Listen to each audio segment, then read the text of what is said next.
بسم الله الرحمن الرحيم. إذا جاء نصر الله والفتح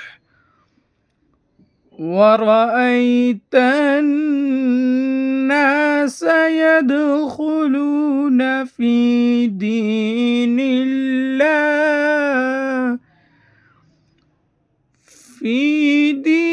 الله أفواجا فسبح بحمد ربك واستغفر إنه كان توابا. صدق الله العظيم.